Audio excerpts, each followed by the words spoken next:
Alexander Hamilton, Alexander Hamilton. My name is Alexander Hamilton. I have no idea what key I'm in.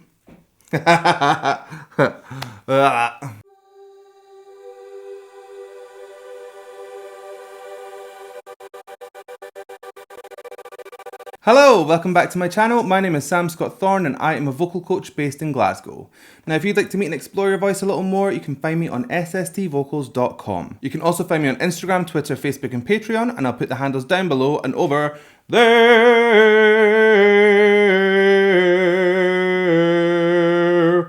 Over there. No idea what that was, but that's what it is.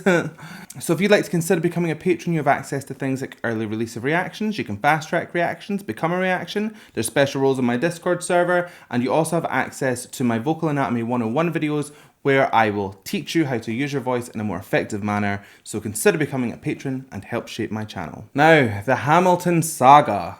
So, I was supposed to be doing these in like little bunches of reactions, 1, 2, 3 songs at a time perhaps, so I could follow the musical easier, so that it was more linear, but there's so many videos that I can't get a hold of, or they're in different places like the White House or whatever, so I'm gonna have to do them individually. I hope that's okay, and we're gonna start with Aaron Burr, Sir.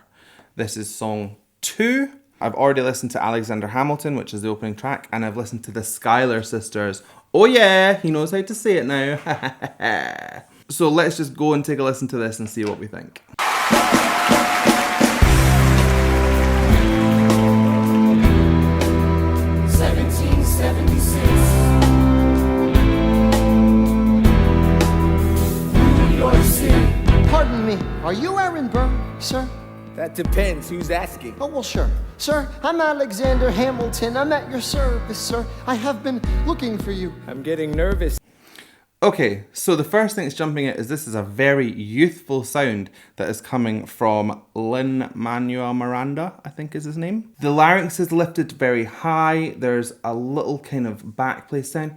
Hey, sir, ha, ha. It's kind of like coming from there. So it's giving me this impression that either he is playing a part from when he was younger, so he's trying to give himself a younger sounding voice, or he is playing a nervous kind of energy, because sometimes when we get nervous our voices go up and you can hear he's kind of like, I don't know, not intimidated by Aaron Burr, but there's definitely some kind of importance to Aaron Burr in the eyes of Hamilton. This is so hard to explain. I have a feeling that it might be both though, so if that's the case, then well played, because I'm really getting that sound there. Sir, I heard your name at Princeton. I was seeking an accelerated course of study. When I got sort of out of sorts with a buddy of yours, I may have punched him. It's a blur. Sir, he handles the financials. You punched the bursar? Yes, I wanted to do what you did, graduate and toot and join the revolution. He looked at me like I was stupid. I'm not stupid. So how'd you do it? How'd you graduate so fast? It was my parents' dying wish before they passed. Right, okay. So there is definitely that nervous energy coming through from here, and I think he is also playing himself in at a younger age. One thing that he's doing really well to characterize this role is that he's giving a sort of a breathlessness. You know how we get nervous and we get kind of flustered and we forget to kind of breathe, or we take little tiny shallow breaths? You can kind of hear that in his voice, that he's kind of like not getting the words out in time, and there's a little bit of creaking coming from the folds because it just sounds kind of unstable. And then you juxtapose that with the Aaron Burr role, and there's not a huge amount going on. It's almost speech. He's just setting up Hamilton for the other lines, but there's a gravitas to his voice. It's deeper placed, the larynx is slightly lower, and he's just kind of delivering these lines very much like a statesman would. It's very, very deliberate. There's no kind of nervous energy about it. He's like focused. So the difference in these two characters and the way they're playing off against one another is really, really good. You're an orphan, of course. I'm an orphan. God, I wish there was a war, then we could prove that we're worth more than anyone bargained for. Can I buy you a drink? That would be nice. While we're talking, let me offer you some free advice. Talk less. What? Smile more. Huh. Don't let them know what you're against or what you're for. Nice. He blended speech into his singing voice so well. Talk less. Smile more. So he's leaning into that sound. Thyroid cartilage is rocking forward, which is giving us that sweeter sound and that vibrato through there. You can see he's kind of jutting his jaw forward as well. So you get that brightness of tone coming through there. Smile more. Hear how that sound is much more directed and a lot more kind of lifted almost. Just brightens it up. It's lovely. Can't be serious. You wanna get ahead? Yes. Fools who run their mouths off wind up dead. Yo. There's also a little bit of nasality coming through there. Wind up dead. So he's sitting on that place where his velum's closer to the back of his tongue. And you get that kind of muffled sound. So if is your oral cavity completely closed off due to the velum, is it just lifted away? So you get a little bit of that air escaping through the mouth. And that's where that nasalized sound comes from. Nice. What time is it? Showtime! Like I said. Showtime!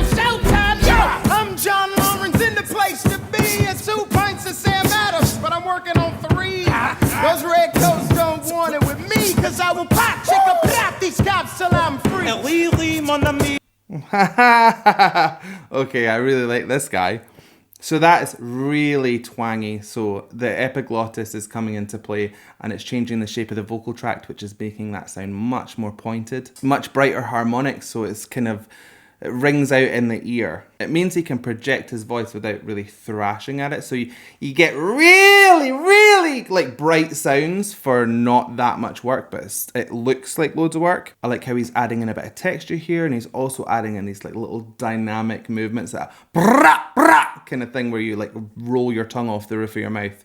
There's loads of cool stuff going on with him. Love it. The Lancelot of the revolutionary set. I came from afar just to say bonsoir to the king Tessitoire, who is the best. C'est moi.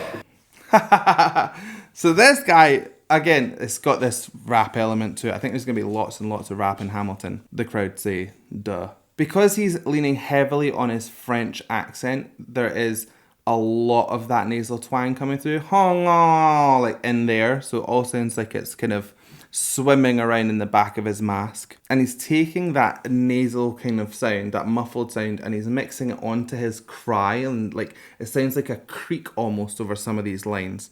So you've got this like high place larynx, creaky, cool kind of stuff. Then he goes into a really super breathy aspirate place, which is where the breath and air is coming through the folds more than it normally would. And then at the very last moment there, he dropped his larynx to give out this really smoky, velvety sound. That's just amazing. I am Hercules Mulligan, up in it, loving it. Yes, I heard your mother say, come again. Light up your doubters and horses. Of course, it's hard to have intercourse over 4 sets of corsets. Wow, okay. So this is arytenoid rattle or arytenoid rattle. Your arytenoids or arytenoids, they basically are responsible for opening and closing your vocal folds, if you want to think of it in a really simplistic sense. But what we can do is we can make them bash together and they rattle. Like that kind of sound. Not the same as constriction with your false vocal folds, because that's a much more squeezed kind of sound. So and if you mix that texture into whatever you're doing, it just sounds really bombastic and really cool. It gives even more flavour to that change when he turns into someone's mum who he's, I believe, having relations with, for want of a better word. So he kind of flipped up into more of his head voice and gave it a little bit more kind of brightness, higher larynx, all of that. So the difference in those two voices that were both coming from him was really cool. No more sex, pour me another bruise. Son, let's raise a couple more to the revolution. Well, if it ain't the Prodigy or Princeton College, Aaron Burr. give us a verse, drop some knowledge. Good luck with that, you're taking a stand. You spit, I'ma sit, we'll see where we land. Burr, the revolution's imminent, what do you stall for? If you stand for nothing, Burr, what'll you fall for? That was dead cool. Okay. That last little part there, Aaron Burr came in and he was leaning really on that twangy place, but it was like a slide, almost like everything was scooped. They